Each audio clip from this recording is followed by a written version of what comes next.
Hello बच्चों, academic ज्ञान with Saurabh sir YouTube channel पर आपका फिर से हार्दिक स्वागत है। आज हम बात करेंगे कल होने वाले संस्कृत एग्जाम से रिलेटेड जितने भी ग्रामर रिलेटेड क्वेश्चन बनते हैं उन सब के बारे में आज डिटेल्ड में डिस्कस करेंगे। और आज की क्लास में जितने भी इम्पोर्टेंट नाट्यांश है ना, वार्तालाप, पत्र, ठीक है, मंजूषा आधारित जितने भी प्रश्न हैं और व्याकरण आधारित जितने भी प्रश्न हैं, सबको जितना मैं जानता हूं संस्कृत के बारे में उतना बखूबी तरीके से मैं उनको कराऊंगा। और उम्मीद करता हूं कि आप सभी एक टॉप रैंकर बने संस्कृत एग्जाम में, ठीक है।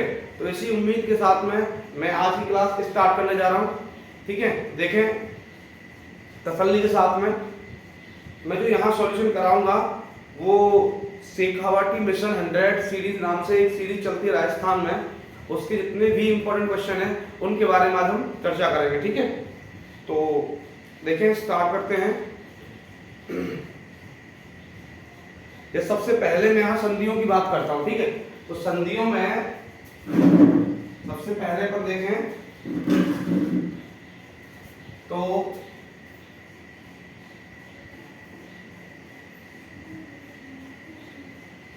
संधि, ठीक है, दिख रहा है आपको? हाँ, तो संधि की बात करें तो संधि का पहला एग्जाम्पल आया है कि प्रकृति प्लस ए, क्या है? प्रकृति प्लस ए, ये है। तो आप सबको पता है, ध्यान दें, जब विसर्ग के बाद कोई भी स्वर आता है, विसर्ग के बाद स्वर आता है तो वहां रुक्त विसर्ग संधि होती है। तो यहाँ जब शब्द का मिलान करोगे तो इस विसर्ग की जगह क्या हो जाएगा? इस विसर्ग का रा हो जाएगा। क्या हो जाएगा? रा हो जाएगा। तो ये शब्द बनेगा बेटा मिलकर के प्रकृति रेव। क्या बनेगा? प्रकृति रेव, ठीक है। तो यहाँ कौन संधि हो गई? रुत्व विसर्ग संधि। कौन संधि हो गई? रुत्व विसर्ग संधि, ठीक है। तो जब भी आप ध्यान दें कि विसर्ग के बाद स्वर आता है तो वहां विसर्ग का क्या हो जाता है? रा हो जाता है। तो संधि बनती है प्रकृति रेव, ठीक है। रुत्व विसर्ग संधि है, याद रखना, प्रकृति प्लस एव, प्रकृति रेव शब्द बनता है और संधि कौन सी है? रुत्व विसर्ग। दूसरा उदाहरण अपन देखें तो दूसरा उदाहरण है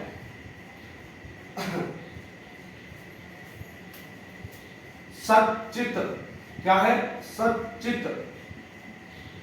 तो सच्चित आप देखें कि जब भी कोई भी चा वर्ग का, आधा वर्ण शब्द में चा वर्ग का हो तो वहां सचित्व संधि होती है। कौन संधि होती है? सचित्व।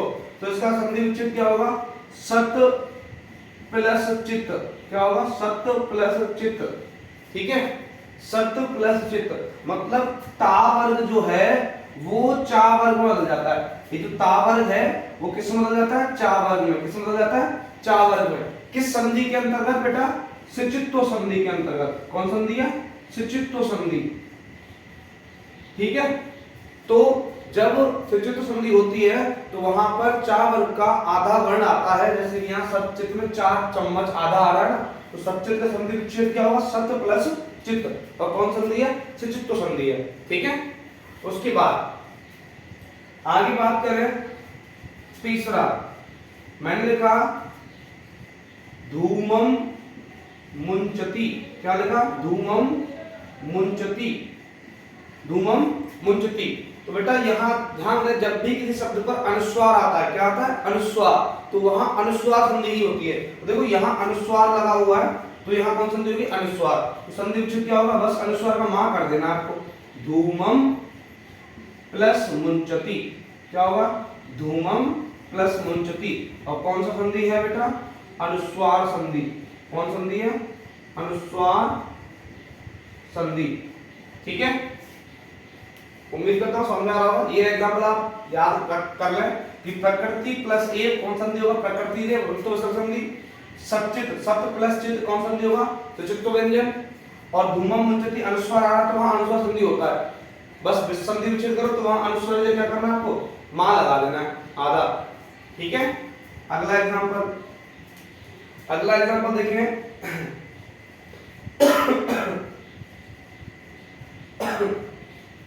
अगला एग्जांपल है सज्जन। क्या है? सज्जन। तो सज्जन, ध्यान दें, जब भी किसी वर्ग का तीसरा अक्षर आता है, जब भी किसी वर्ग का तीसरा अक्षर आता है तो वहां पर मोस्टली जसत्व व्यंजन संधि होती है। कौन सी संधि होती है? जसत्व व्यंजन। तो यहां देखो चा वर्ग का तीसरा अक्षर जा आ रहा है, चा छ ज होता है ना, तो यहां जसत्व व्यंजन हो गया। अब कैसे? अब संधि विच्छेद क्या करना है? जिस वर्ग का यहाँ तीसरा अक्षर है उसी वर्ग का पहला अक्षर कर देना वहां पर। तो क्या होगा? देखो सत प्लस जन, क्या होगा? सज्जन। सत प्लस जन क्या होगा? सज्जन। तो यहां जसत्व में क्या होता है? जो ता वर्ग है, जसत्व में क्या होता है? ता वर्ग है, ता वर्ग का ता का जा बन जाता है। ता क्या बन जाता है? जा। जसत्व व्यंजन में ता का जा बन जाता है, जैसे सचित्व में ता का चा बन जाता है। ठीक है, सचित्व में ता का चा बनता है और जसत्व में ता का जा बनता है। ठीक है, जसत्व में ता का जा और सचित्व में ता का चा। ठीक है, तो सज्जन में सत प्लस जन कौन सी संधि हुई बेटा? जसत्व संधि। कौन संधि? जसत्व संधि। ठीक है, अभी आगे और बात करें।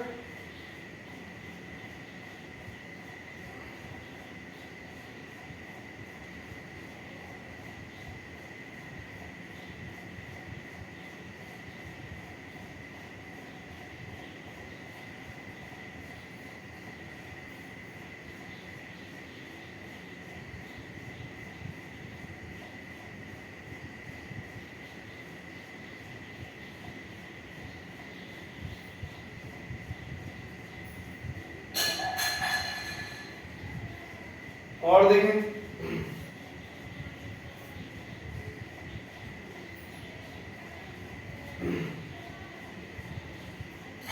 जैसे मैं और लिखूं उद प्लस जल, उद प्लस जल, तो इसका क्या हो जाएगा? उज्ज्वल। क्या हो जाएगा? उद प्लस ज्वल क्या हो जाएगा? उज्ज्वल। क्या हो जाएगा? उज्ज्वल। उद प्लस जल उज्ज्वल हो जाएगा। और इसमें संधि कौन सी होगी बेटा? सिचित्व संधि होगी। कौन संधि होगी? सिचित्व संधि। कौन संधि होगी? सिचित्व संधि। ठीक है, उद प्लस ज्वल, उद प्लस जल क्या होगा? उज्ज्वल। ठीक है, उज्ज्वल, उद प्लस ज्वल, उज्ज्वल, उद प्लस ज्वल। ठीक है, यहां दा का क्या हो गया? जा हो गया। ठीक है, दा का जा हो गया, पचत संधि हो गई। उसके बाद और आपको देखना है जैसे कि एक और का छठवा दिक प्लस गज, क्या होगा? दिक प्लस गज, दिग्गज। क्या बनेगा? दिक प्लस गज, दिग्गज। अब देखो यहाँ का क्या होगा? दा, मतलब कौन सी संधि होगा? जसत्व संधि। ठीक है, दिक प्लस गज, दिग्गज। उद प्लस ज्वल, उज्ज्वल। सत प्लस जन, सज्जन। ऐसे। ठीक है,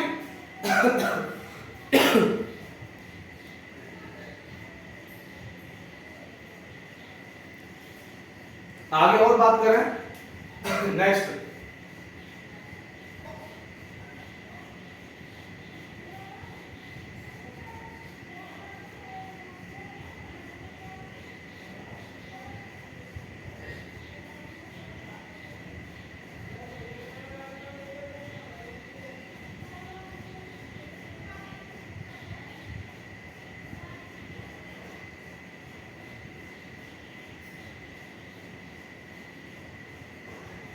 अब देखें, आगे को रेज करता हूं मैं।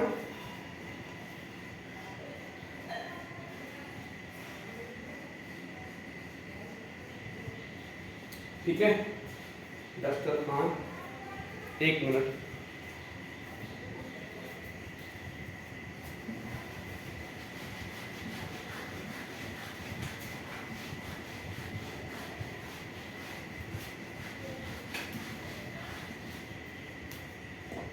देखें, इसके बाद इसमें है और संधि में देखें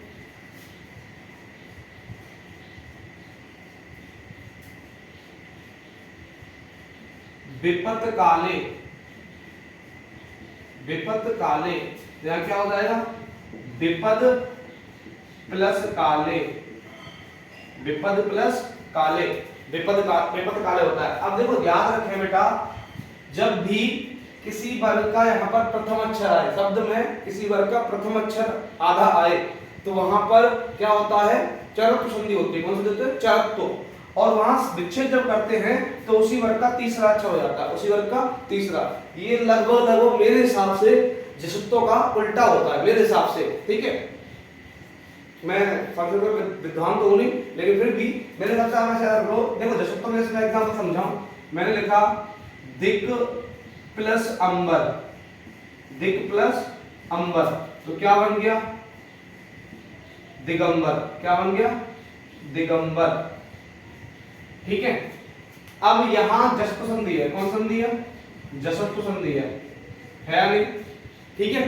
तो अब यहां देखो, यहां वर्ग का तीसरा अक्षर है, कौन सा अक्षर है वर्ग का तीसरा वर्ण है, तीसरा वर्ण है, ठीक है गा शब्द में, और यहां वर्ग का प्रथम वर्ण है, यहां वर्ग का क्या है प्रथम वर्ण, ठीक है। ता वर्ग का प्रथम वर्ण है, और यहां पर गा है तो वर्ग का तीसरा वर्ण है नहीं। दूसरी चीज, जब हम विच्छेद करा हमने तो वर्ग का कौन सा वर्ण आया प्रथम वर्ण आया। अब इसमें देखें ऊपर वाले में, तो यहाँ वर्ग का प्रथम था और विच्छेद में वर्ग का कौन सा है तीसरा आया, तो लगभग उल्टा हो गया ना। तो विपत काले मतलब विपत प्लस काले, और संधि कौन सा हुआ बेटा चरत्व संधि हुआ, कौन संधि हुआ चरत्व संधि, ठीक है। विपत प्लस काले, विपत काले बनता है चरत्व संधि होता है, ठीक। अगला देखें, जैसे है इसमें ए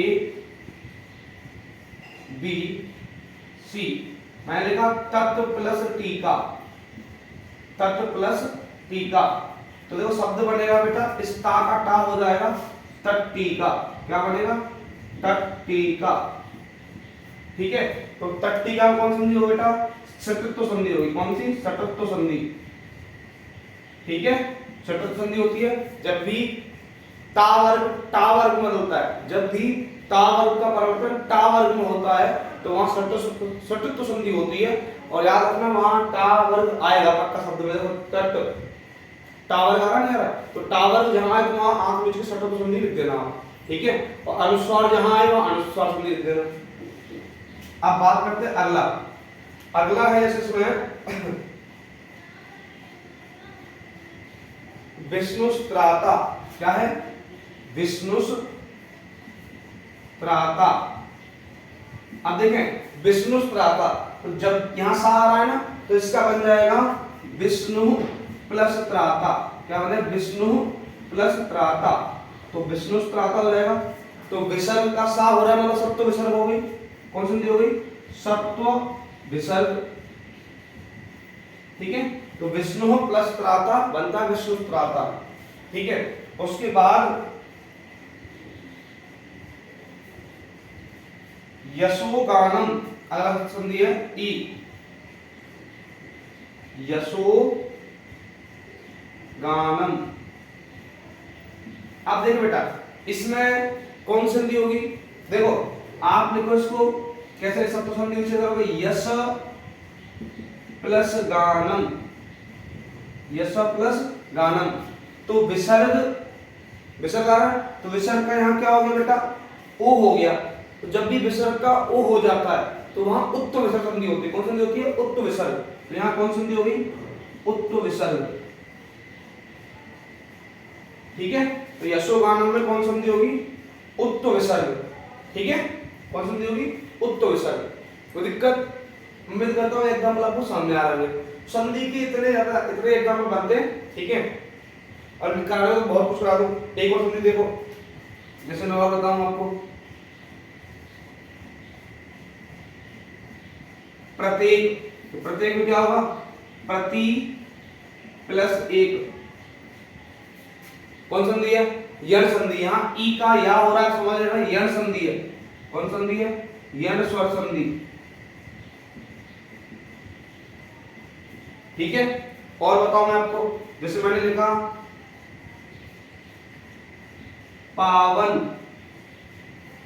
तो क्या होगा, पौ प्लस अन, क्या बन जाएगा, पावन, पौ प्लस अन। तो यहाँ औ का क्या हो रहा है, आव, औ का क्या हो रहा है, आव, तो वहां अयादि संधि होती है। कौन संधि होती है, अयादि। तो यहाँ अयादि संधि हो गई, पौ प्लस अन, पावन हो गया। और बताओ मैं, जैसे कि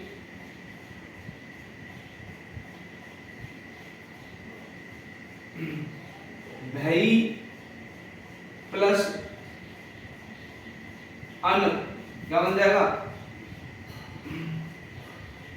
भायन, क्या बन जाएगा, भायन। जब आई का आय हो जाता है, देखो अयादि संधि की सीधी सीधी पहचान है। देखो क्या होता है, ओ का अव, ठीक है, औ का आव, ए का अय और ऐ का आय, ये चार से बनते हैं, अव, आव और अय, आव, ठीक है। तो यहाँ पावन हो गया, भायन हो गया। और मैं बताऊं, जैसे कि नई प्लस अक, तो बन जाएगा नायक, क्या बन जाएगा, नायक। गई प्लस अक, गायक। तो इन सब में क्या अयादि संधि है, कौन संधि है, अयादि, ठीक है। तो अयादि के एग्जाम्पल होगा, एक यण का हो गया। और बताऊं यण का मैं आपको, जैसे यहाँ एक और बताऊं मैं, सु प्लस आगत, सु प्लस आगत, तो क्या बन जाएगा, स्वागत, क्या बन जाएगा, स्वागत। कौन संधि है, यण संधि है। कौन संधि है, यण संधि, सु प्लस आगत, स्वागत, ठीक है। कोई दिक्कत, इतने एग्जाम समझ आए।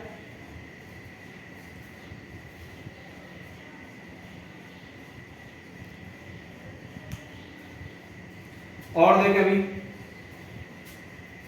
अभी स्वर संधि विसर्ग के देख लिए, अब थोड़ा स्वर की ओर देखना है, स्वर और व्यंजन के देख लिए, स्वर और स्वर थोड़ा एक एग्जाम्पल विसर्ग का और बता देंगे। जो बोलते हैं ना पॉपुलर एग्जाम्पल है, वो ज्यादा तो पॉपुलर एग्जाम्पल के बारे में बात कर रहे हैं। तो देखें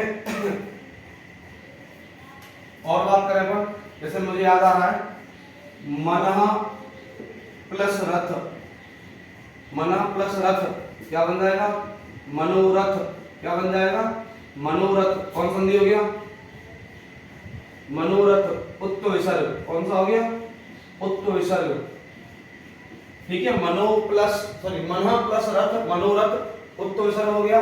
और बताएं हम आपके लिए, ठीक है। और बताएं जैसे कि जैसे मैंने लिखा विद्या प्लस आलय, तो बन गया विद्यालय, क्या बन गया, विद्यालय। कौन संधि है बेटा, दीर्घ संधि। कौन संधि है, दीर्घ संधि, ठीक है। और बताएं जैसे कि हम, मैं बताऊं देवेंद्र, देवेंद्र, तो देव प्लस इंद्र, क्या बन जाएगा, देवेंद्र। कौन संधि है बेटा, गुण संधि। कौन संधि है, गुण संधि। अब देखो गुण संधि की मैं आपको पहचान बताऊं, जैसे हमारे सर ने हमें बताई थी कि जब भी किसी शब्द पर एक चुटिया आए बेटा, एक चुटिया मतलब एक मात्रा आए, जब भी किसी शब्द पर एक सिंगल मात्रा आए, एक ही, किसकी, एक ही, एक चुटिया आए मतलब एक ही मात्रा आए, तो वहां गुण संधि होती, पक्की बात है। देखो यहाँ देवेंद्र, ए एक ही मात्रा है, देवे ए, तो यहाँ गुण संधि देख लो, देव प्लस इंद्र। और जिसमें एक आधा एग्जांपल बताता हूं, जैसे मैंने लिखा सुरेश, तो इसमें भी एक मात्रा आ रही, एक ही, बन जाएगा सुर प्लस ईस, सुर प्लस ईस, सुरेश बन जाएगा, ठीक है। ऐसा होता है। अब गुण संधि का थोड़ा और आगे बढ़े, डी। अब आते हैं, दीर्घ हो गया, गुण हो गया, अयादि बता दिया, ज्ञान बता दिया। अब बचा वृद्धि। देखो वृद्धि की वजह से मैं लिखूं वनौषधि, क्या लिखूं, वनौषधि। तो वृद्धि संधि, जैसे गुण संधि में एक मात्रा आती है कि, वैसे ही वृद्धि संधि में बड़ी एक ही या बड़े औ की मात्रा आएगी। वृद्धि संधि में बड़े एक ही या बड़ी औ की, और गुण संधि में बड़े गुण संधि में छोटी एक ही और छोटे ओ की आती है। जैसे वनौषधि बताऊं मैं, वन प्लस औषधि, क्या बन जाएगा, वन प्लस औषधि, तो बन जाएगा वनौषधि। वृद्धि स्वर संधि है, कौन संधि है? वृद्धि। और बताना चाहिए हम और आ जाएगा इसमें, मैं लिखूं एक एक, क्या लिखूं? एक एक, तो यहाँ बड़ी की मात्रा है, तो दो चुकी यहाँ वृद्धि संधि होती है, तो एक सॉरी एक प्लस एक, एक एक, ठीक है। वृद्धि संधि इसमें भी गुण संधि है, इसका मतलब है एडजेक्टिव ऊपर वाला, ठीक है। और आगे ये हो गया, तो इतने एग्जांपल संधि में बनते हैं, ठीक है। अब आगे थोड़ा सा अगले टॉपिक पे आते हैं संधि के बाद। अब संधि के बाद अपन बात करेंगे समास की, इसके बाद करेंगे ग्रामर में समास की, ठीक। इसको रेज करते हैं, संधि के बाद बात कर लेते हैं थोड़ा सा समास की।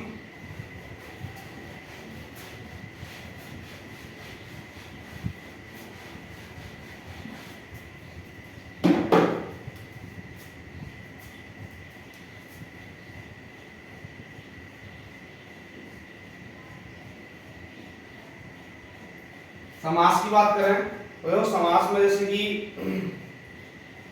पाणी पादम, जैसे पहला समास है, अपन लिखें रेड मार्कर, चल मेरा बताने,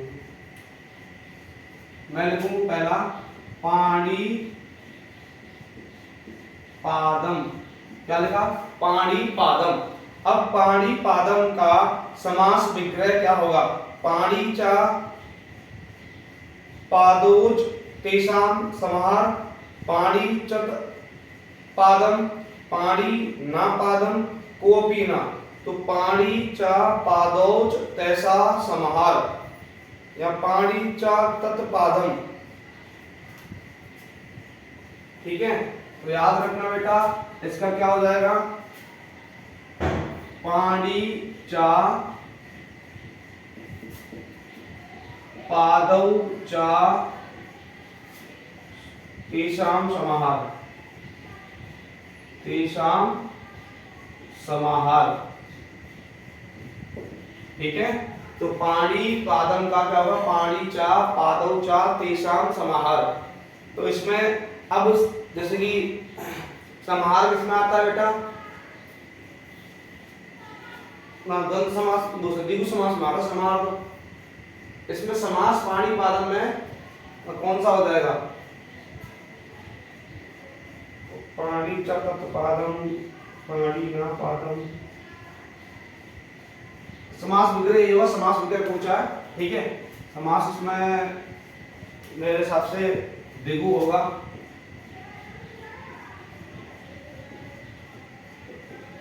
ठीक है। पाणी च तेषां समास, पाणी च पादौ तेषां समाहार। दूसरा बात करें, दूसरा और है प्रत्येकम, प्रत्येकम, प्रत्येकम, तो इसका हो जाएगा एकम, एकम प्रति,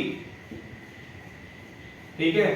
तो कौन सा हो जाएगा? अव्ययी भाव, कौन सा हो जाएगा? अव्ययी भाव, ठीक है। प्रत्येकम, एकम, एकम प्रति, अव्यय शब्द आ रहा प्रति। तीसरा और देखिए समास उदाहरण, जैसे कि पंचपात्रम, पंचपात्रम, तो देखो पहला शब्द के पद क्या है? संख्यावाची, संख्यावाची शब्द जब होता है तो वहां द्विगु समास होता है, होगा पंचानाम पात्राणाम समाहारति, समाहारति, समाहारति के लोग दिक्कत नहीं है। कौन समास हो गया इसमें? द्विगु समास, ठीक है। और आगे बात करें,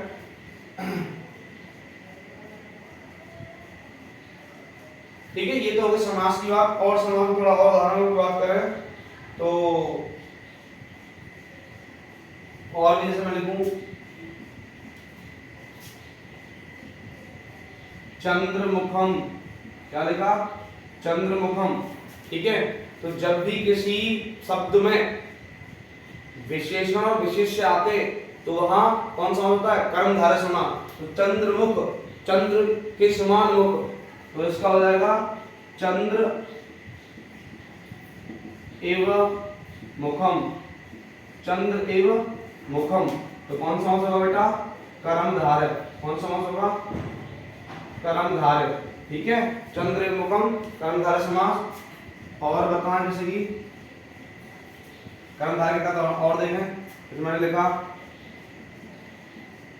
नीलोत्पलम, क्या लिखा, नीलोत्पलम, तो बन जाएगा नीलम एव उत्पलम, क्या बन जाएगा, नीलम एव उत्पलम। इसमें कौन सा समास है, कर्मधारय समास। ठीक है, जहां आपको विशेषण मतलब विशेषता बतलाने वाला शब्द आगे देखिए तो आंख नीचे लिख देना कर्मधारय समास। चंद्रमुख, नीलोत्पलम, है ना, कमल नयन, है ना, ऐसे। उसके बाद पांचवी बात है, जैसे मैंने लिखा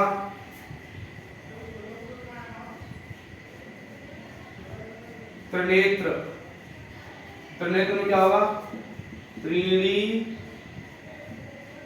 त्रीणी नेत्राणाम समाहार, या तो इतने ऐसे मत करो उसको, त्रय नेत्र यशस्य सह, तो कौन सा हो जाएगा बेटा, बहुव्रीहि समास हो जाएगा। कौन सा हो जाएगा, बहुव्रीहि। और इसमें आंसर क्या होगा, शिव जी भगवान, है ना। तो मतलब क्या हुआ कि जब बेटा, अब देखो यहां आप कंफ्यूज हो सकते हो इसमें, इसलिए मैंने एग्जांपल दिया कि त्रिनेत्र में देखो पहला पद संख्यावाची है, त्रि आ रहा है, त्रि मतलब तीन होता है, पर यहाँ पर एक अन्य अर्थ की प्रधानता हो रही है। त्रिनेत्र, तीन नेत्र किसके होते हैं, भगवान शिव के। तो जब किसी शब्द से भले ही पहला पद संख्यावाची हो, लेकिन अगर अन्य अर्थ की ओर संकेत हो रहा है, अन्य पद की प्रधानता वहां आ रही है, तो वहां हमेशा बहुव्रीहि समास होता है। ठीक है, तो त्रिनेत्र में कौन सा होगा, बहुव्रीहि, द्विगु समास नहीं होगा। उसके बाद और मैं बात करूं बहुव्रीहि में, मैंने लिखा दशानन, क्या लिखा, दशानन, क्या बन जाएगा, दशा आनन यशस्य सह, यस्य सह होता है बेटा, वो यस्य बोल देता हूं, यस्य सह। इसमें कौन सा समास है, बहुव्रीहि समास है। और कौन है इसका, रावण। ठीक है, तो जब अन्य अर्थ की प्रधानता जहां होगी वहां बहुव्रीहि समास होता है। तो मैंने उम्मीद करता हूं सब समास बता दिए, लेकिन एक और एग्जांपल होगा तो अभिभाव का, जैसे मैंने लिखा अनुरूपम, क्या लिखा, अनुरूपम। तो जब भी अनु शब्द मतलब कोई भी शब्द का पहला पद अव्यय हो तो वहां अव्ययभाव समास होता है, और जब अव्यय खासकर कौन सा अनु हो तो वहां याद रखना जो द्वितीय पद है या उत्तर पद जिसको बोलते हैं उसमें षष्ठी विभक्ति आती है। तो यहाँ क्या हो जाएगा, समास विग्रह रूपस्य, रूपस्य योग्यम। ठीक है, अब कौन सा हो जाएगा, अव्ययभाव। यहाँ कौन सी विभक्ति बेटा, षष्ठी विभक्ति। कौन सी विभक्ति है, षष्ठी विभक्ति। तो याद रखना अनु की योग में कौन सी विभक्ति आती है, षष्ठी विभक्ति आती है। कौन सी विभक्ति आती है, षष्ठी विभक्ति। ठीक है, और प्रति के योग में कौन सी विभक्ति आती है, द्वितीय विभक्ति आती है। कौन सी विभक्ति आती है, द्वितीय विभक्ति। ठीक है, उम्मीद करता हूं आपको समास समझ में आए होंगे। और एक और बात बता दूं कि कर्मधारय समास में जैसे विशेष्य विशेषण पूछे, या आपको गद्यांश और पद्यांश में भी काम आता है कि जो पहला पद होता है वो विशेषण होता है। क्या होता है, विशेषण। और जो दूसरा पद होता है वो विशेष्य होता है। ठीक है, पहला पद क्या होता है, विशेषण, और दूसरा पद क्या होता है, विशेष्य, है ना, ये याद रखना। अब बात करते हैं हम आपको मंजूषा कैसे भरते हैं ना, मंजूषाओं के बारे में बात करते हैं। तो देखो थोड़ा सा आगे चले, एक और है मेल, विलोम पद मेल है, मेल वाला बताते हैं, मिलन चिन्ह वाला जिसमें मिलान करना होता है, मैचअप वाला बताते हैं आपको। देखो लिख के बताएंगे आपको, ट्रेस कर रहा हूं इसको, देखें।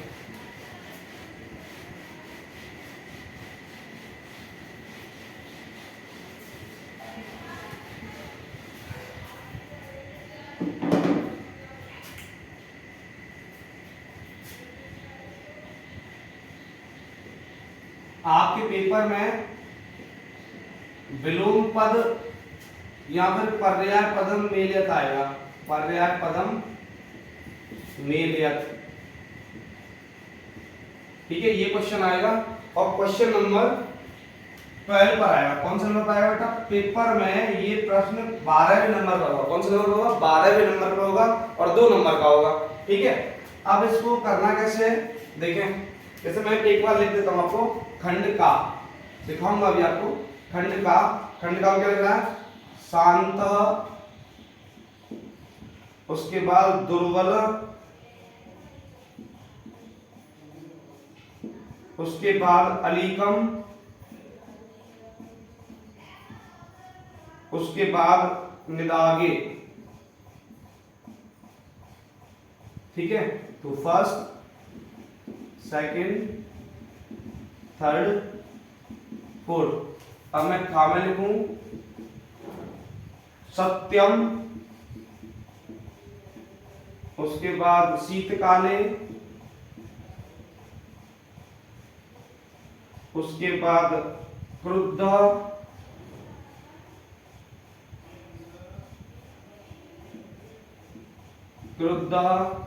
उसके बाद सबल। अब देखिए बेटा कि विलोम शब्द मिलाने, अब आपको पता है पहला शब्द है यहाँ शांत। क्या है? शांत। तो शांत का क्या होगा? अब इसमें देखिए शांत का क्या होगा? क्रुद्ध, गुस्सा होना। शांत रहना, गुस्सा होना, तो शांत का क्या हो जाएगा? क्रुद्ध। शांत, क्रुद्ध। दुर्बल, अब दुर्बल मतलब कमजोर। अब दुर्बल क्या होगा? सबल। कहां है? ये रहा, सबल। दुर्बल क्या हो गया? सबल। उसके बाद अलीकम। अब अलीकम का मतलब होता है झूठ। क्या होता है? झूठ। तो अलीकम का क्या हो जाएगा? सत्यम, सत्य, है ना। अलीकम माने क्या होता है? झूठ। ये शब्द याद रखना, अलीकम। तो अलीकम शब्द का अर्थ होता है बेटा झूठ। क्या होता है? झूठ। और झूठ का क्या विलोम होगा? सत्य। अब निदागे, निदागे शब्द का अर्थ क्या रखना? निदागे शब्द का अर्थ होता है ग्रीष्म काल। क्या होता है? ग्रीष्म काल, है ना, गर्मी। और गर्मी का क्या पर्यायवाची होगा? सर्दी। तो ग्रीष्म काल में निदागे शब्द का अर्थ होगा ग्रीष्म काल, और ग्रीष्म काल का पर्यायवाची सॉरी विलोम पद क्या होगा? शीतकाल, ठीक है, सर्दी। उम्मीद है तो समझ में आया होगा। तो शांत क्या हो गया? क्रुद्ध, दुर्बल, सबल, अलीकम, सत्यम, निदागे, शीतकाले, ऐसे विलोम पद मिलाने। और एक बार आपको मैचअप वाला कराते हैं, मतलब एक डालो, आप देखो एक बार।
देखिए बेटा आगे अपन कंटिन्यू करते हैं, ठीक है। देखें ये मैचअप वाला हो गया, उसके बाद और देखते हैं।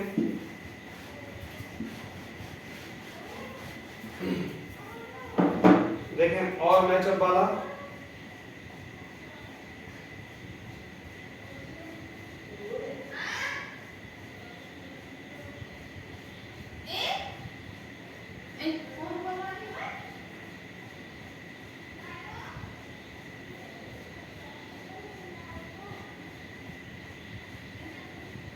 और देखें मैचअप वाला। अब पर्याय पद वाला देखें, ठीक है, कौन सा देखेंगे, पर्याय पद वाला।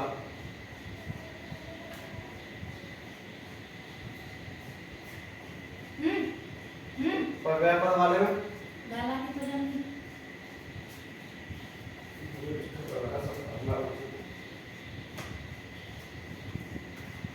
देखें, पर्याय पद में जैसे यहाँ का खंड लिखा हुआ है, का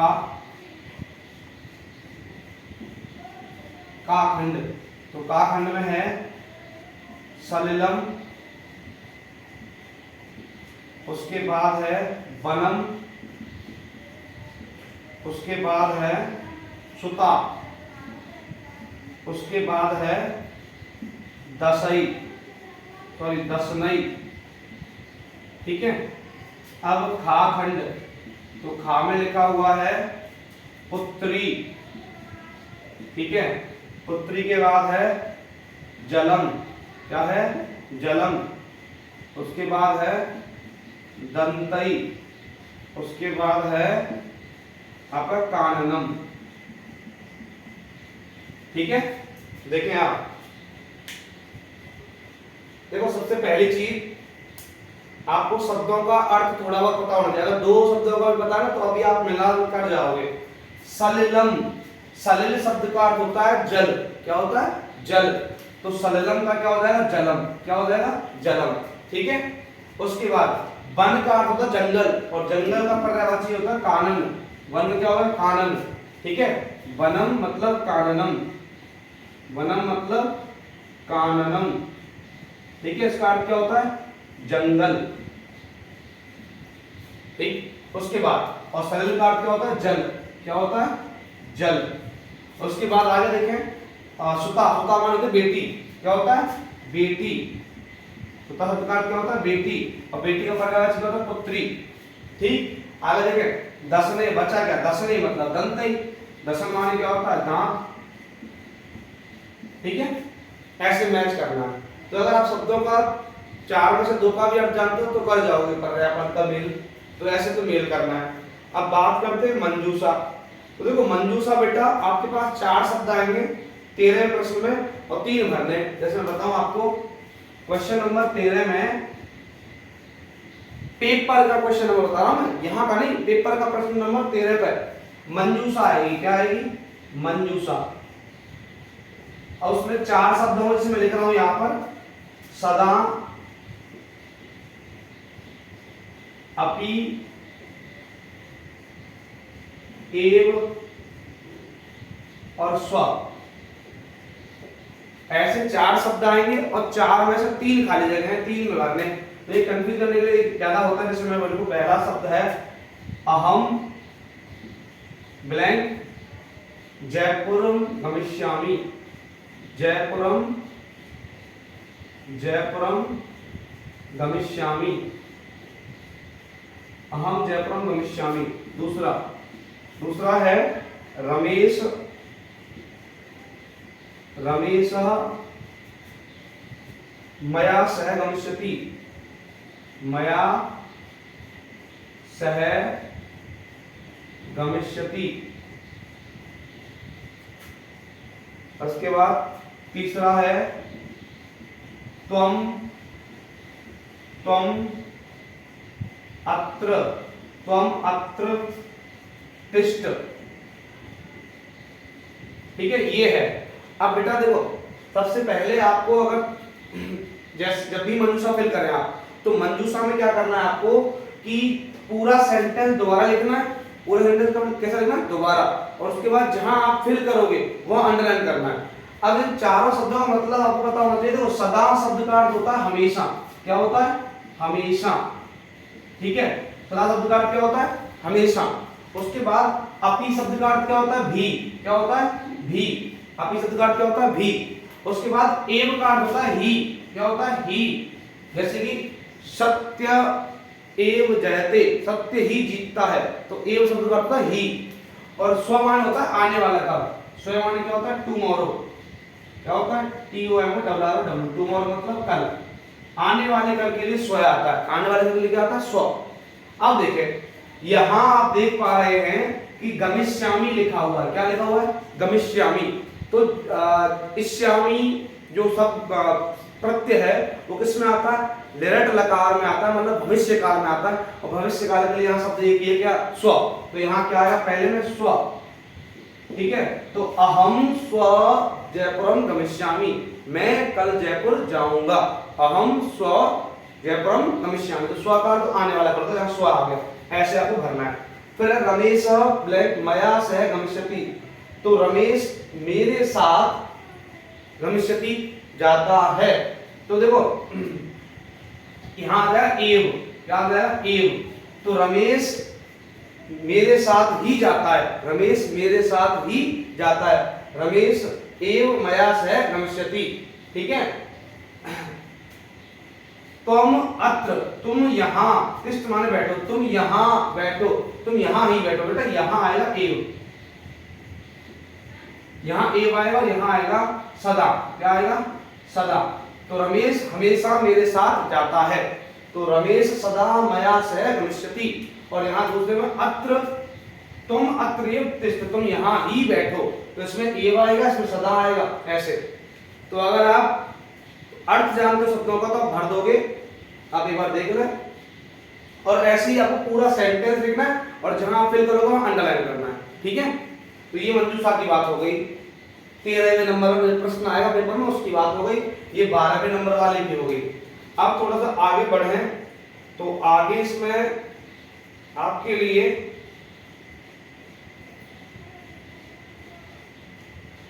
अब मैं गद्यांश और पद्यांश में जो भाषिक कार्य आता है, क्वेश्चन नंबर कौन सा? 15 पे आएगा। क्वेश्चन नंबर 15 पर जो कौन सा गा पाठ होता है, जिसको अपन भाषिक कार्य बोलते हैं, क्या बोलते हैं? भाषिक कार्यम। तो भाषिक कार्य में कैसे प्रश्न आते हैं, जैसे कि बताऊं, तो एक प्रश्न है क्या है, कहां गया अभी? हाँ, खगोमानी, जैसे एक प्रश्न है खगोमानी इत्यत्र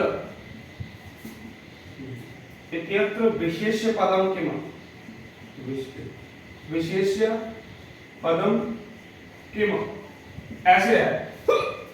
खगोमानी ये शब्द है, तो आपको यहां ध्यान देना है, ये जो खगोमानी शब्द है, ये जो खगोमानी शब्द है, ये पद्यांश या गद्यांश में कहां आ रहा है?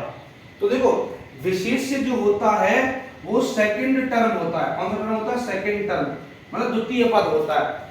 और इसके अलावा जो विशेषण होता है, क्या होता है? विशेषण, वो फर्स्ट टर्म होता है। कौन सा टर्म होता है?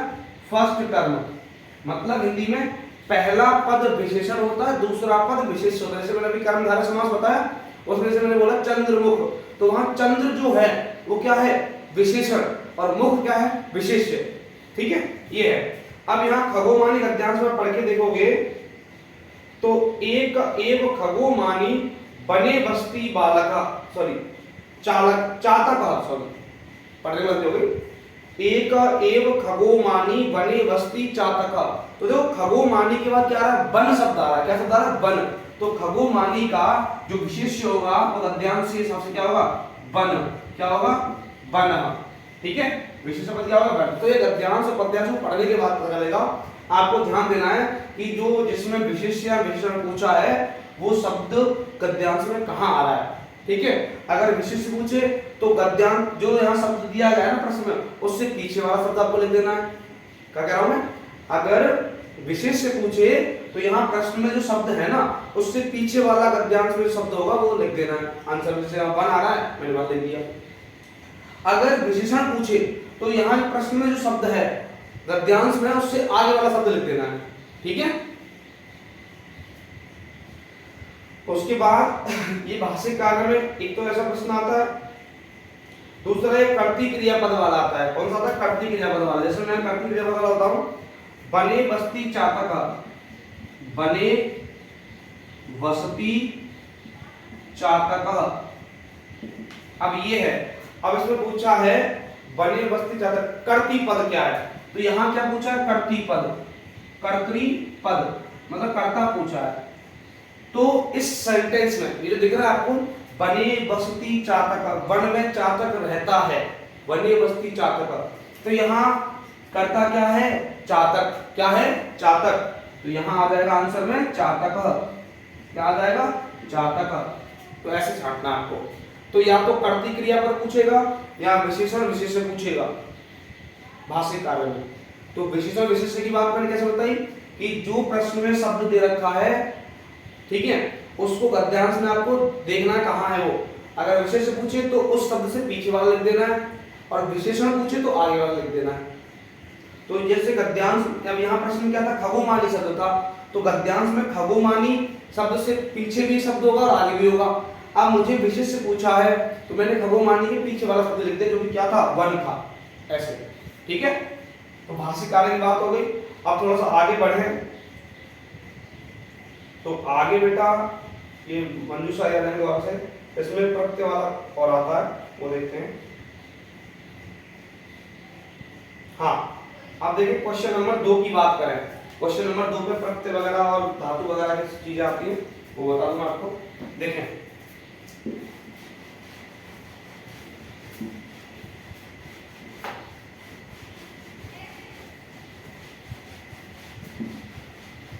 बाकी बेटा किताब के प्रश्नों को मैं नहीं बताऊंगा, किताब के प्रश्न तो आपको याद करने पड़ेंगे, ठीक है। और किताब मैंने पढ़ी भी नहीं है, मुझे पता भी नहीं किताब में क्या क्या है, तो किताब के बारे में बताऊं। लेकिन जो ग्रामर संबंधी मेन पोर्शन है 60 से 65 नंबर का, वो मैं आपको बता रहा हूं, ठीक है। अब देखें, जैसे क्वेश्चन नंबर दूसरा जो आएगा प्रश्न पत्र में, जो क्वेश्चन नंबर दूसरा हो उसकी बात कर रहे हैं अपन। तो देखें, जैसे पहला है, पहला देखें, बताऊं मैं आपको, सा ब्लैंक मधुरम मधुरम फलम खादती, सा मधुरम फलम खादती। तो आप ब्लैंक में दे रखा, ब्रैकेट में बेटा बालक प्लस टाप, क्या दे रखा, बालक प्लस टाप। तो जब भी बेटा टाप प्रत्यय आता है तो टाप का बेटा आशेष रहता है, क्या शेष रहता है, आशेष रहता है। तो जब बालक में आ जुड़ेगा तो बालिका बनेगा, क्या बनेगा, बालिका। तो यहाँ क्या आ जाएगा बेटा, बालिका, क्या आ जाएगा, बालिका, ठीक है। बालका नहीं होगा, बालिका, इकारांत हो जाएगा ना, तो यहाँ ई और लग जाएगा, टाप का आशेष रहेगा और यहाँ ई लग जाएगा, तो बन जाएगा बालिका। तो सा बालिका मधुरम फलम खादती, वह बालिका मीठे फल खाती है। हिंदी क्या होगा इसका, वह बालिका मीठे फल खाती है, सा बालिका मधुरम फलम खादती, ऐसे, ठीक है। और देखें, तो टाप प्रत्यय का क्या शेष रहता है, आशेष रहता है। और अगर स्त्रीलिंग है तो इका हो जाता है, वहां क्या हो जाता है, इका। जैसे कि बालक प्लस टाप बालिका, है ना, चालक, और बताओ चालक प्लस टाप क्या बन जाएगा, चालिका, क्या बन जाएगा, चालिका, ऐसे। तो एका हो जाता है। लेकिन अगर मैं बताऊं, जैसे कि शब्द है बाल, बाल प्लस टाप, क्या हो जाएगा, बाल प्लस टाप। तो अब यहाँ एका नहीं होगा, अब यहाँ क्या हो जाएगा, बाला, आशेष रहेगा तो ये केवल बाला हो जाएगा, क्या हो जाएगा, बाला, ठीक है। ये याद रखना, बाल प्लस टाप बाला होगा, ना कि बालिका। अगर बालक प्लस टाप है तो बालिका होगा, और बाल प्लस टाप है तो बाला होगा, ठीक है। ये एक्स्ट्रा एग्जाम्पल बता दी मैंने। आगे देखें, दूसरा है तत्र ब्लैंक अस्ति। तो यहां दे रखा ब्रैकेट में जन प्लस तल, क्या दे रखा, जन प्लस तल प्रत्यय। तो बेटा याद रखना, तल प्रत्यय का ता शेष रहता है, क्या शेष रहता है, ता। तल प्रत्यय का शेष रहता है ता, है ना, तल प्रत्यय का शेष रहता है ता। तो यहाँ जन प्लस ता, तो क्या बन जाएगा, जनता, तत्र जनता अस्ति, ठीक है। तो वहां हिंदी क्या होगा, वहां जनता है, ठीक है, तत्र जनता अस्ति, वहां जनता है। तल का ता से रहता है, याद रखना। तीसरा, 3 आएंगे प्रत्यय के मेरे हिसाब से, हाँ 3 ही है। जैसे मैंने कहा, अगला है शिशु, शिशु ब्लैंक शिशु पतति, शिशु पतति। तो पतति मतलब गिरना होता है, और यहाँ ब्रैकेट में है धाव प्लस सत्री, धाव प्लस सत्री। बेटा सत्री का अत शेष रहता है, क्या शेष रहता है? अत। लेकिन ये किस में होता है? नपुंसकलिंग में होता है। किसमें होता है? नपुंसकलिंग में। तो सत्री प्रत्यय का अत शेष रहता है, लेकिन अत किसमें? नपुंसकलिंग में। अब आपको यहाँ वाक्य खुद देखना, ये कौन सा है बेटा? पुल्लिंग है। कौन सा शब्द है? पुल्लिंग शब्द है। तो पुल्लिंग में सत्री प्रत्यय का रूप चलता है अन। क्या? देखो, अत अन अंति, अत अन अंति। अत नपुंसकलिंग है, अन पुल्लिंग है और अंति स्त्रीलिंग है। ठीक है, तो यहाँ क्या होगा? पुल्लिंग है तो यहाँ अन हो जाएगा, तो धाव प्लस अन बन जाएगा बेटा धावन। क्या बन जाएगा? धावन। ठीक है, तो ये नपुंसकलिंग था और अन चलेगा बेटा किसमें? पुल्लिंग में, और अंति चलेगा बेटा किसमें? स्त्रीलिंग में। ठीक है, ये तीन याद रखना। अंति चलेगा स्त्रीलिंग में, अन चलेगा पुल्लिंग में, अत चलेगा नपुंसकलिंग में। और यहाँ पुल्लिंग था तो क्या होगा? धावन। तो शिशु धावन पद्धति, बच्चा, बच्चा दौड़ते हुए, दौड़ते हुए गिर गया। ठीक है, तो आप याद रखें बेटा सत्री प्रत्यय कब लगाया था? हुए शब्द आता है। कौन शब्द आता है? क्रिया के बाद अगर हुए शब्द आता है तो वहां सत्री प्रत्यय लगाया जाता है। तो शिशु धावन पतति, शिशु दौड़ते हुए गिर गया। ठीक है, सत्री प्रत्यय कब लगाया था? हुए शब्द आता है क्रिया के बाद। इसमें और एग्जांपल है जिसका बताऊं, जैसे मैंने बोला एक्स्ट्रा एग्जांपल, सौरभ, सौरभ खाते हुए मर गया। ठीक है, तो इसका क्या बनेगा? देखो, सौरभ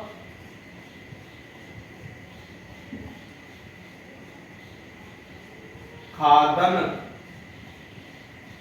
खाद्यन, मरने की क्या ऑप्शन? मरने, तुम गिर गया लिख दो, गिर गया। यहाँ हो गया खादन पतति। ठीक है, तो मैंने बता दिया सौरभ खाते हुए गिर गया, तो क्या बना? सौरभ खादन पतति। तो यहाँ क्या हो गया? खाद प्लस अन, क्या बन गया? खाद प्लस सत्री, तो बन गया खादन। ठीक है, तो सत्री प्रत्यय जब क्रिया के बाद हुए शब्द आता है तो वहां लगाया जाता है सत्री प्रत्यय, और धातु शब्दों के पीछे आएगा। और पुल्लिंग में उसका अन होता है, नपुंसकलिंग में अत होता है और स्त्रीलिंग में अंति होता है। ये याद रखें, ये प्रत्यय की बात हो गई। तो प्रत्यय हो बेटा 3 नंबर है। कितने नंबर हो गए? 3 × 1 = 3 नंबर। 3 नंबर क्या है? प्रत्यय। तो उम्मीद करता हूं प्रत्यय कर लोगे। ठीक है, एक और देखें आप,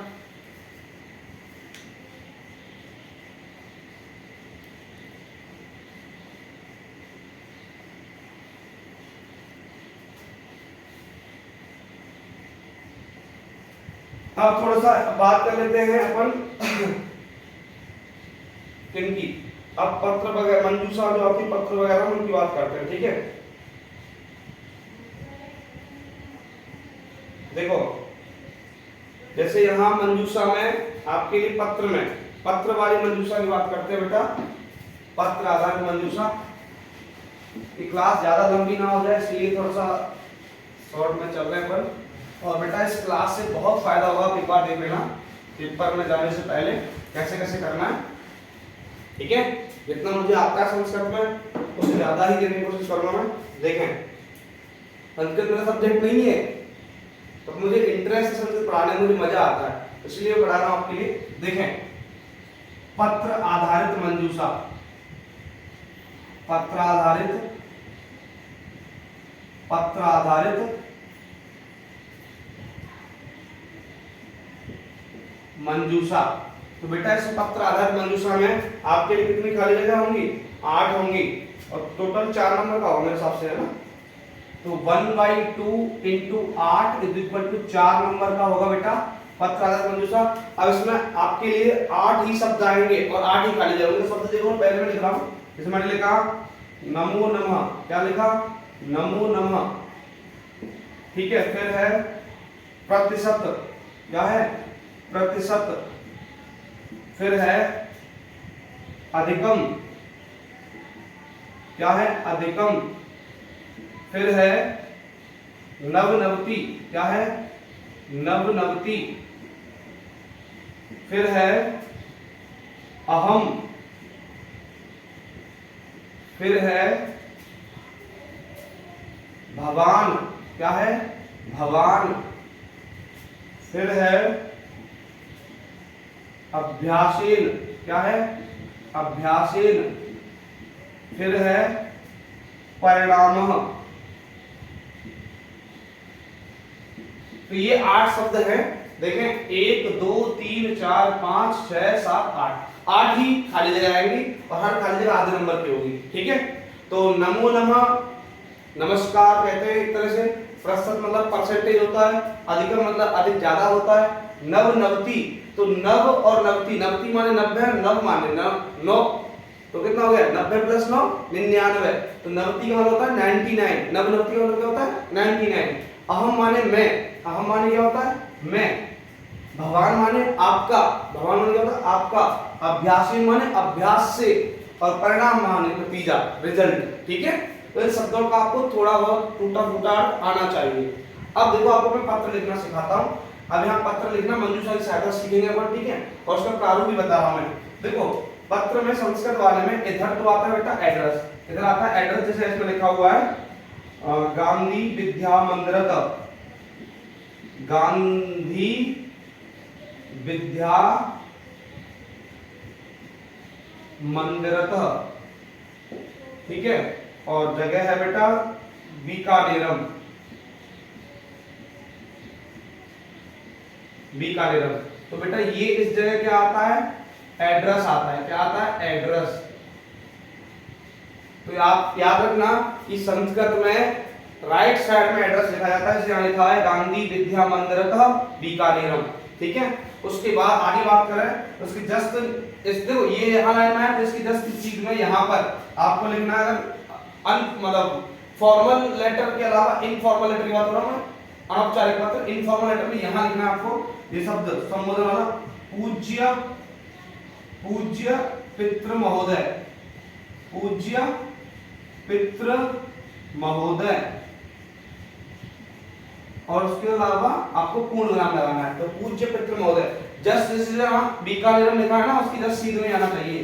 ठीक है, और इधर साइड लेफ्ट साइड आएगा पूज्य पितृ महोदय, उसके बाद पहला खाली जगह है, तो यहाँ पहली खाली जगह, ठीक है, पहली खाली जगह। उसके बाद आगे लिखा हुआ है, जैसे इसके नीचे से लिखना है अतीव, अतीव हर्षस्य, अतीव हर्षस्य विषयो अस्ति, विषयो अस्ति, अतीव हर्षस्य विषयो अस्ति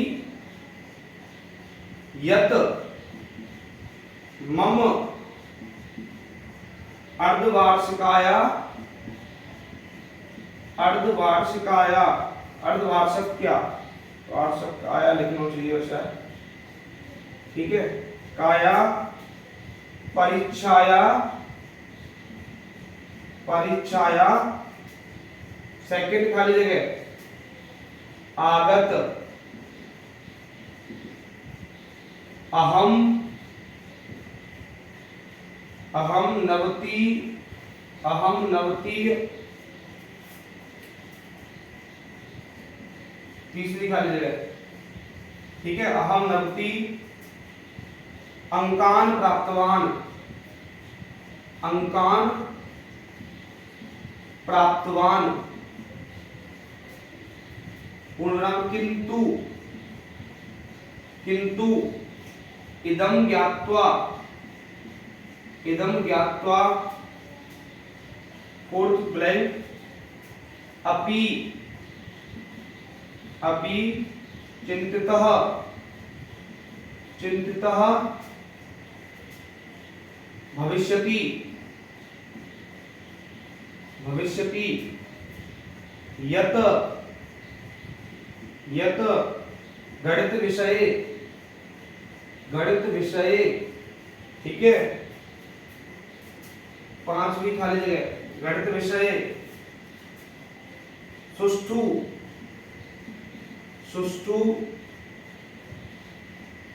अंकान सुष्ठु अंकान प्राप्तुम प्राप्तुम समर्थम न अभवन समर्थम न अभवन अभवन। ठीक है। अद्य अद्य आरभ्य अद्य आरभ्य अहम अहम छठवीं खाली जगह अभ्यासम करिष्यामि करिष्यामि। आशा से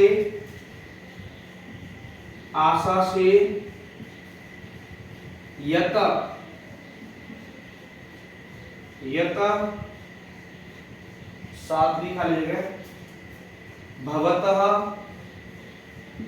भवतः आशीर्वादेन आशीर्वादेन आशीर्वादेन च आगामी वार्षिक परीक्षायाम अपि आठवीं खाली जगह प्रतिशतम अंकान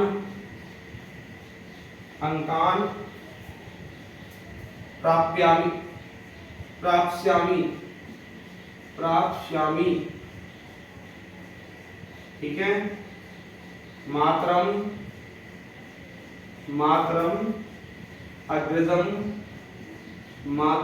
अग्रजम प्रति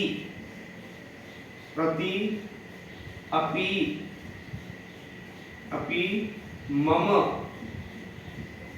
चरण स्पर्श कथनीय। अब उसके बाद बेटा यहाँ आता है आपका संबोधन भवत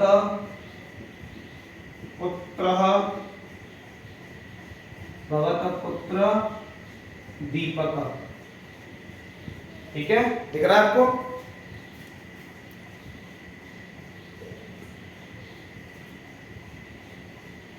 देखिए बेटा, अब थोड़ा सा आगे बात करें। इसमें मंजूषा भरनी मैंने नंबर लिख दिया है। ठीक है, मैंने नंबर लिख दिया है, तो ये मंजूषा भरना है। देखें अभी, जैसे यहाँ शब्द सबसे पहले देखो, पहला है पूज्य पितृ महोदय, पूजनीय पितृ महोदय। अब यहाँ पहले में देखो क्या आएगा, नमो नमः। क्या आएगा? नमो नमः मतलब नमस्कार। तो पहले में आता है बेटा नमो नमः। क्या आ जाएगा? नमो नमः। पहले में आ जाएगा नमो नमः। उसके बाद आगे बात करें, अतीव हर्षस्य विषय अस्ति, बहुत ही ज्यादा हर्ष मतलब खुशी का विषय है। यत की मम मुझे मम माने मेरी अर्धवार्षिक परीक्षा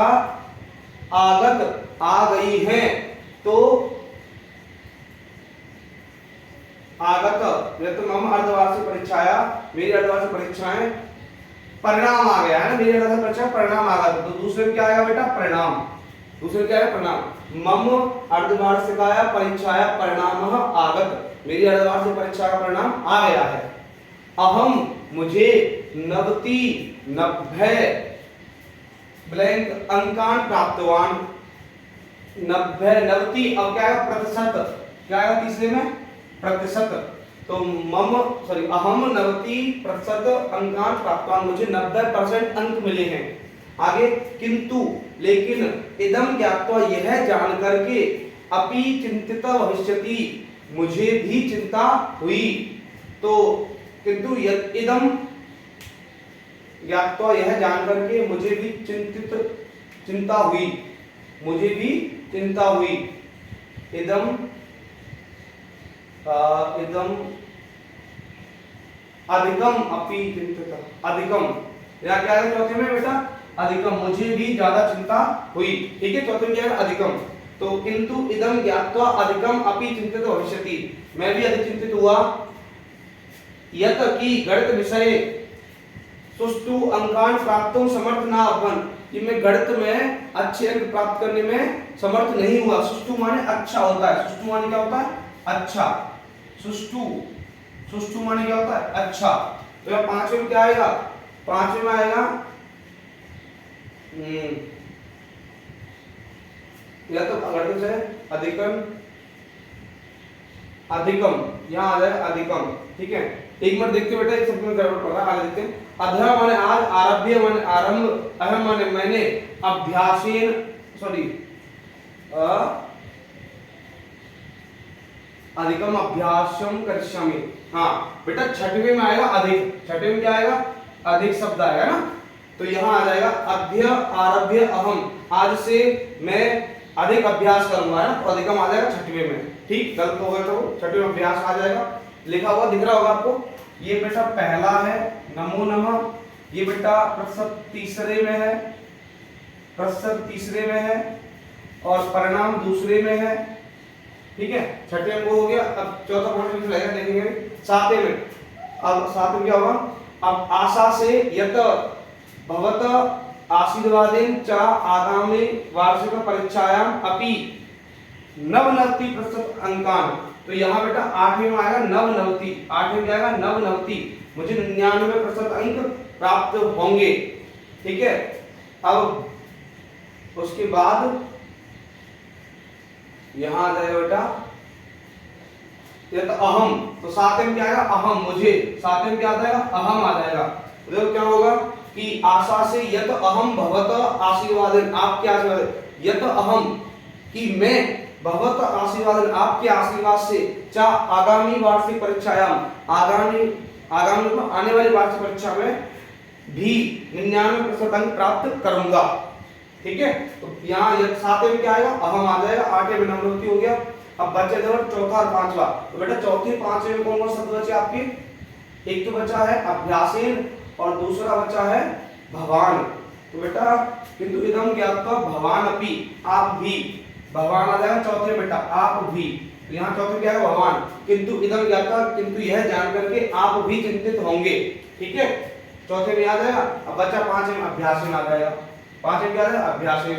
तो अहम, छठे में क्या था? अहम अधिकम अभ्यासम करिष्यामि अभ्यासेन सुष्ठु अंकान प्राप्त समर्थन न आभ्यं, अभ्यास से भी मैं अच्छे अंक प्राप्त करने में समर्थ नहीं हुआ। तो ये शब्द देख लें आप, ये भर दिया, ऐसे भरना है बेटा आपको। और याद रखना कुछ लोग क्या करते हैं बेटा कि केवल ऐसे, जैसे मैंने लिखा है ना कि नमो नमः पहले में आएगा और ये परिणाम दूसरे में आएगा, ऐसे नहीं लिखना, आपको पूरा दोबारा से पत्र लिखना है और जहां जहां फिल करो वहां, जैसे मैं यहाँ पहले क्या है नमो नमः आया, तो मैंने यहाँ लिख दिया नमो नमः, नमो नमः ऐसे, ठीक है। दूसरे में क्या है? परिणाम, तो दूसरे में लिख दिया परिणाम ऐसे। तो आपको पूरा पत्र फॉर्मेट दोबारा से लिखना है और उसे जहां फिल करो वहां अंडरलाइन करना है। उम्मीद करता हूं आज की क्लास आपके लिए फायदेमंद रही होगी। आप इस क्लास को अटेंटिव माइंड से देखें, ये क्लास बहुत ही ज्यादा बेनिफिशियल होगी आपके लिए, ठीक है। जितना मुझे आता था मैंने उससे ज्यादा समझाने की कोशिश करी और इस तरीके से आपको पेपर करना है। सभी आरबीएससी स्टूडेंट्स को मेरी तरफ से दिल की गहराई से बेस्ट ऑफ लक। आपका एग्जाम बहुत ही अच्छा जाएगा। जब बाकी 5 एग्जाम आपने इतने अच्छे किए हैं तो ये एग्जाम भी बहुत अच्छा जाएगा। संस्कृत बेहद ही सब्जेक्ट है, ठीक है। और आज के बाद आपका संस्कृत से पीछा छूट जाएगा। बहुत से लोग जो परेशान रहे वो संस्कृत से पीछा छूट जाएगा आपका, ठीक है। वह संस्कृत बहुत अच्छी लैंग्वेज है ना, सभी भाषाओं की जननी यही है। तो इसलिए दोबारा से मैं आपको कहना चाहूँगा ऑल द बेस्ट, ठीक है। आप अपना पेपर तसल्ली से आराम से धैर्यपूर्वक करें बेटा। बोलते ना कि सोचने से सपनों के शहर नहीं मिला करते, सपनों के शहरों को पाने के लिए थोड़ा मेहनत करनी पड़ती है। तो मेहनत करो आराम से और ज़्यादा लिमिट का ही पढ़ना। लास्ट पेपर है, लास्ट पेपर अच्छे से लेके आना है और अपना टॉप रैंकर्स में नाम ऐड करना है, ठीक है। तो इसी के साथ जय हिंद, जय भारत, मिलते हैं अगली क्लास में, ठीक है।